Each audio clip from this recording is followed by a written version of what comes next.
Hey, what's up guys? It's Nathan here. And today I want to show you a really quick trick. I was actually just working on this track just now, about to head out of here. But I decided to have a quick listen to it since it's done with its first pass. And I was doing a little bit of mixing because I had these like kind of really energetic shaker hats that are giving the track a lot of energy.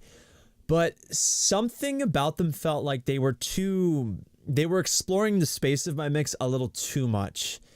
And what I mean by that is, like, you know, the hats didn't feel like they were as locked in and foundational as I would have liked them to be, since they're kind of creating energy in the track. I don't want them all over the place. It's just not the feel that I felt like having. So I'm going to show you how I controlled them and kind of laid down some concrete to get the hi-hats to be more kind of solid in the mix and to be more stable. That way they're not kind of darting around all over the place, which I felt was a bit disorienting. So it's a really quick trick. It's essentially pre-bus compression or bus compression before they go to the bus. Usually I use the bus for this, but the hi-hats as a group, this is just a really cool trick. So I'm going to show you what the hi-hats sound like right now. We'll just play the track. I'm going to play the hats first, just so you know what they are, and then I'll play them with the track and you'll hear what the final result is.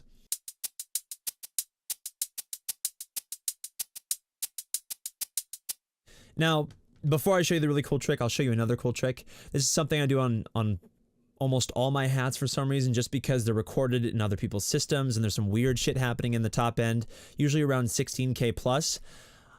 Very often I have a roll-off on a lot of hats. Like, all hats in this group have roll-off happening, you know, just in that range. It tends to actually give them the same sound. It's a little bit of a psychoacoustic trick, so just fix that in your mind, try it out, see if you like it.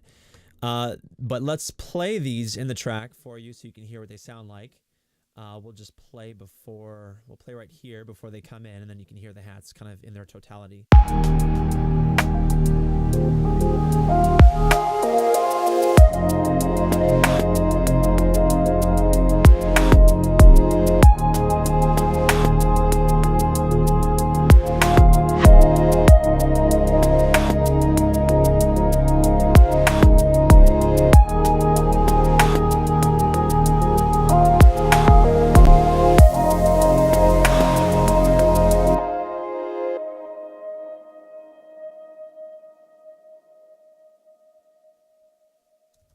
Sorry, just noticed something else that needs to be taken care of, but we don't have time to do that. So I'll just leave a note there. All right, so here's the trick, okay? I'm going to show you what I've done is I've basically taken a compressor and I've used it to kind of reduce some of that transientness that all the hats have together.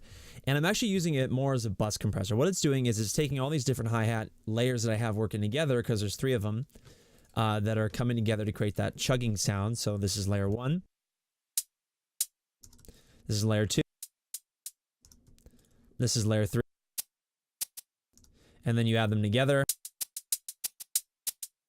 That's just how I put my hats. I think there's another hat in there that's not playing, but whatever. Anyway, so the idea is that when they go into this compressor, the compressor is being used to kind of just grab a little bit of the transients of all of them with a relatively fast attack. Somewhere between like 5 milliseconds to 10 milliseconds is going to be golden. And then the release is set pretty fast as well. I could make the release slower if I felt like the tails of all the hits were just kind of coming a little forward in my mix, which can happen. But I prefer a slower release. And if you know anything about me and compression, I'm almost always around a 2-to-1 ratio. I don't really feel the need to go beyond that, because at that point, if I go higher, to me, it's more like limiting. Doesn't mean I don't do it. It's just that 2-to-1 is just safe. You can't really go wrong with it. It's basically stupid proof. So, and so what you'll see here is I'll play the hi-hats without this compression happening, and then I'll enable the compressor. So it's going to be bypassed with a little bypass button right there that's orange. And then we'll enable it partway through, and you'll kind of hear how it just brings the hats more together, just makes them more solid. They're not as like jumpy in the mix, which I felt was kind of annoying. So we'll just play everything right now.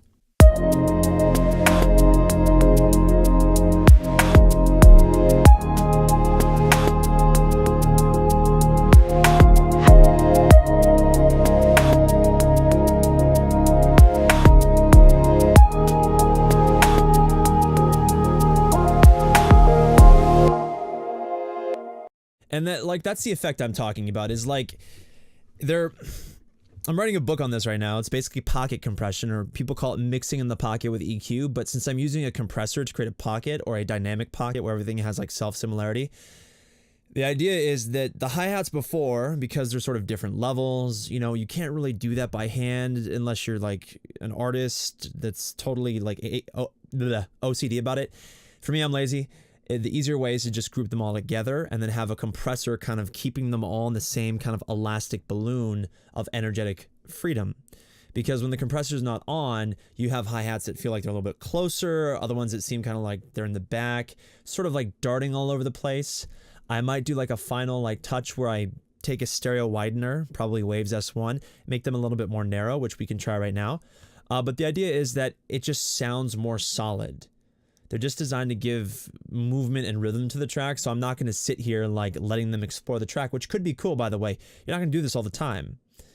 But again, if you had, you know, it doesn't mean that you won't do it if you had them exploring the track as well, where they were like, you know, one was like crazy in your face and one was in the back. You still might do this because if you got too crazy with the like contrasting between them, you might use a compressor to kind of bring them more in line with each other. That way it's just not so dramatic. And really what the compressor is being used for, again, is it's just the fact that this isn't something you can get perfectly just by volume automating each one. Most of the time you can't do that. It's just the nature of producing that you get the rhythm laid out, but something gets sacrificed in an effort to get the rhythm. So in this case, we sacrificed kind of volume consistency so that we could focus more on the rhythm. And, you know, this is just something that's really useful if you have a lot of different hats and you want to kind of group them together. You know, as always, all my drums go to a bus and there's a compressor on that bus. But in general, that compressor is more for a little bit of saturation, which you can watch my bus compression tutorial to learn about that.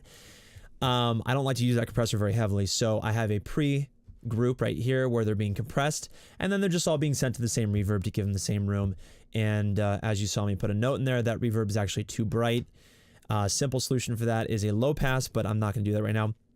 I wanted to try out this kind of stereo width thing to see if we could change anything about the hi-hat stereo. If not, we're just not going to have it. But let's check that out right now.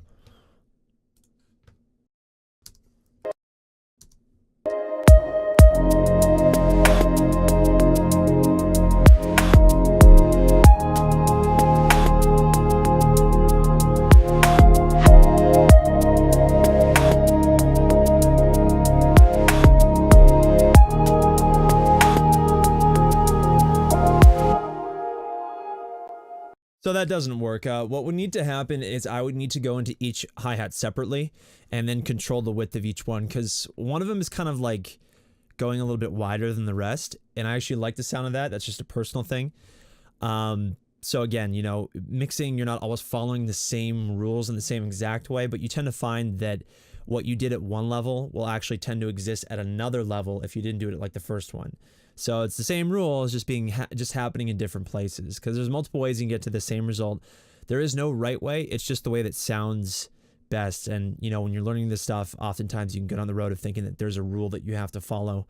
And there are some rules that are more important to follow and be more strict about, like just keeping your low end clean by like high passing stuff that isn't bass. But even that rule can be broken sometimes as well, especially if you're very creative with sidechaining. So anyway, I hope that was helpful. I hope that was a quick tutorial. Just wanted to show you guys pre-bus compression. Sounds crazy. I do refer to it as pocket compression because I'm putting things in pockets, and different pockets of my mix have different compression attributes to them. Typically, in most cases, I have about 3 of these distinct pockets that are happening. One for the front, one for the back. At the very least, just 2 actually. Then there'll be like a middle one, and these have different attack and decay attributes to them that allow all of the instruments that are in those pockets to be given what I call dynamic similarity, which is a lot, like I said, an elastic balloon that controls how much they can explore the mix. Anyway, so if you guys have any questions or comments, you know where to leave them. If you find my videos helpful, please hit that subscribe button. Some pretty cool things happen. I don't know what they are. YouTube hasn't told me yet, but eventually, someday, you might become immortal. And when you wake up immortal, you'll be like, oh yeah, it's because I hit that subscribe button on Nathan's channel. And then you're like, yeah, I think I'm going to go make some awesome beats. And now that I'm done with my beats today, maybe you can take the torch and make some creative stuff yourself as well. So I'll see you guys around next time. Have a good one.